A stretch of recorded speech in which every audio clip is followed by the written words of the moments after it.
Today's lab is DNA extraction.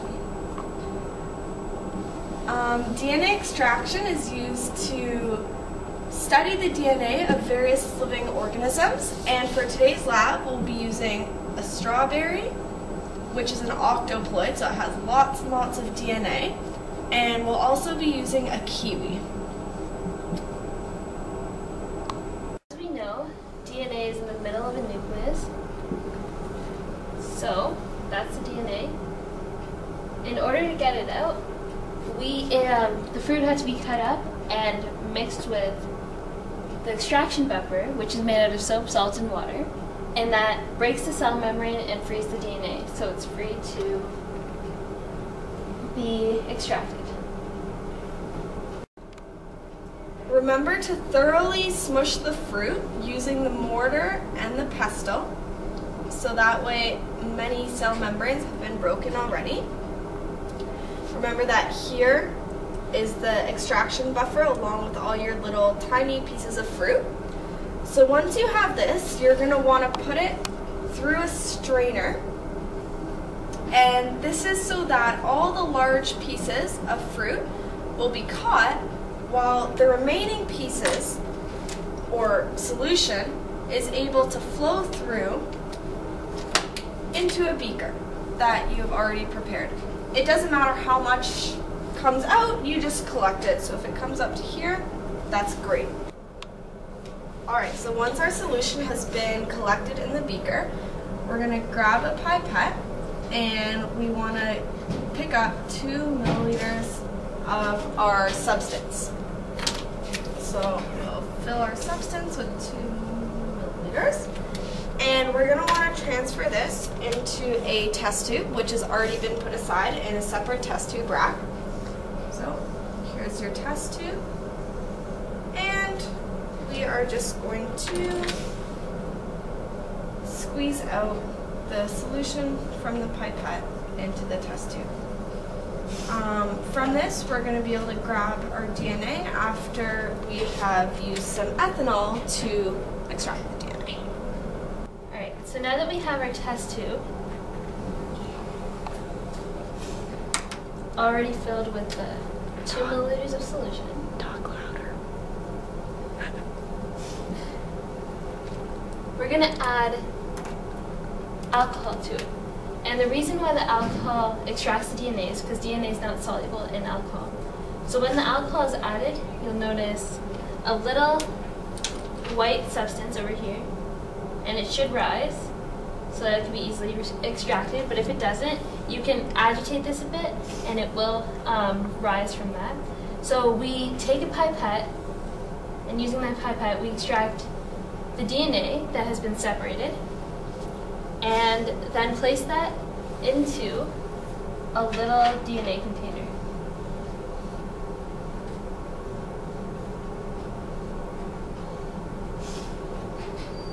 Okay, so now our DNA is in here, but our this will look really cloudy when you do it. So what you have to do then is you have to put the DNA into the centrifuge. So you put your DNA in the centrifuge. Now the centrifuge has to be balanced when you do it. So when you put your DNA into the centrifuge, make sure you have 2 vials of this. Take your kiwi one at the same time as you do your strawberry, or get another group in the class to do it. Anyway, it has to be balanced. So if your DNA is here, there has to be one there. And you can do 4 at a time, so just like balance it more. But it always has to be balanced when you do it. So the centrifuge spins the DNA, which forces it to the bottom of the vial. So now your little thing will look like this. You'll have the DNA on the bottom, big clump, and then you'll have some liquid on top. So then this liquid can just be poured out so that you just have your DNA saved. So in conclusion, the DNA was extracted out of both the strawberry and the kiwi by cutting up their cell membranes so that the DNA would be free to leave the nucleus, and it was then exposed to alcohol which made the DNA clump up because the DNA is not soluble in here. And remember that the alcohol we used was ethanol, which is very important. It would be very good to use ethanol in your lab. And at the end, we were left with clumpy DNA in a little centrifuge bottle, and you can do whatever you want with this DNA. Now take a look It was at a our regular day in the city of Manhattan when suddenly a crisis. Spider-Man, being the great hero he is, knew that he had to help the person in need, so he flew through the air with admirable speed. As he passed the I'm a Statue of Question 401 Harry Hotel Avenue, he went to the Brick Hotel. But when he hit the Motel 101, his hair fell off, and he was so confused. And he knew that someone must have stolen his hair. Which brings us to the question, who stole Spider-Man's hair?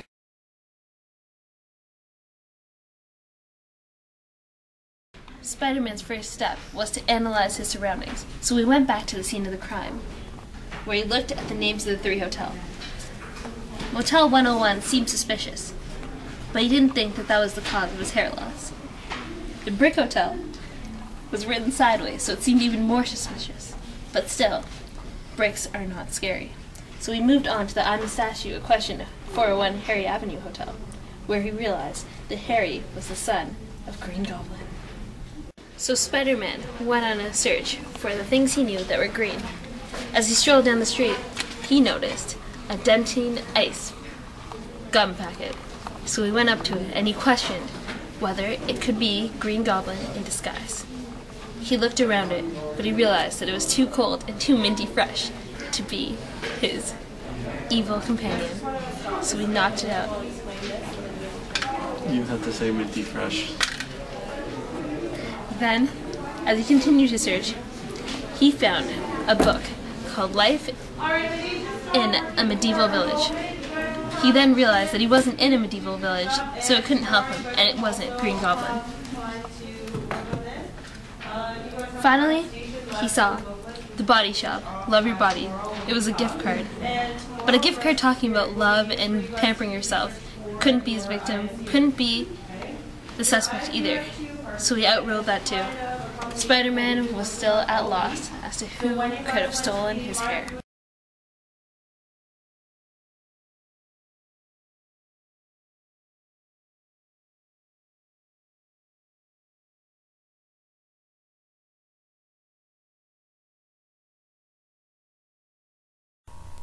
The evil Green Goblin had a plan to escape and started running down the stretch. But then came the detective, and he had caught the Green Goblin, who went tumbling onto the ground, caught in the entrapments of the detective, and his evil was silenced forever.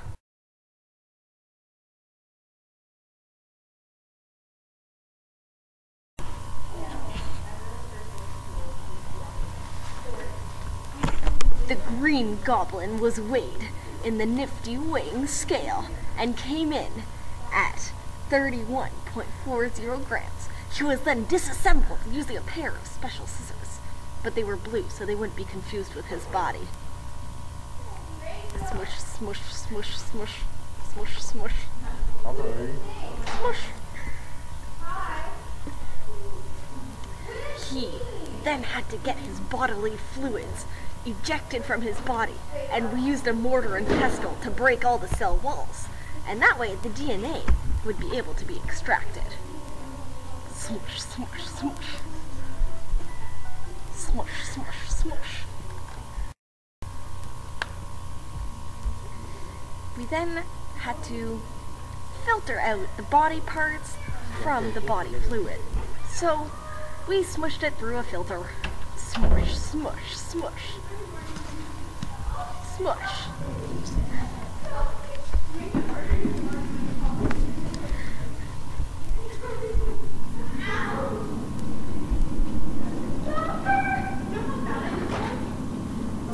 We ejected him into a test tube using our pipette, but only 2 milliliters was needed. And then ethanol was poured over top, and that way, since the DNA is not soluble in it, it would just precipitate. And then it was agitated so that the DNA would rise. Oh, here comes the strawberry. It was also weighed. He is Spider-Man. 8.57 grams. Smush, smush, smush. We also needed to test his DNA. Smush, smush. Smush, smush. Oh, we knew to extract the bodily fluids. Remember, they were both placed in buffers with a volume about the same as their weight. Oh, here comes the filtering process. Smush, smush, smush. Gotta get all the pieces separated. Smush, smush.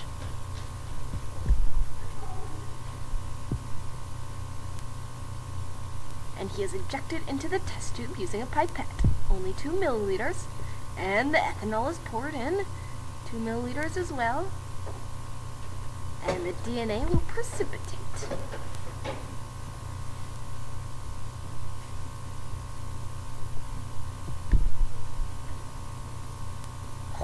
The DNA is being taken out of the test tube using a pipette and placed into another container which will be centrifuged. Whoop up! There goes the lid.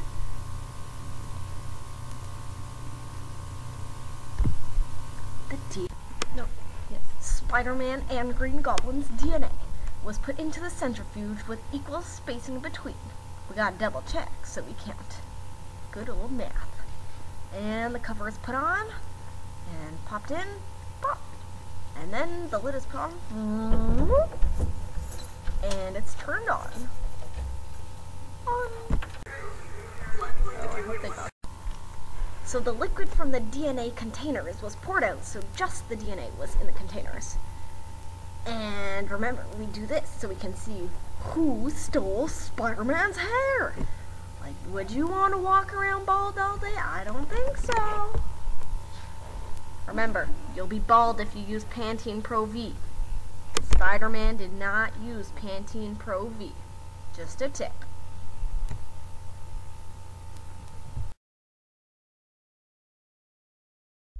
Project has been completed and brought to you by Taha, Kristen, Alicia, and Andre. I hope you enjoyed it very much, because we enjoyed making it a lot. That is all. Goodbye. Go.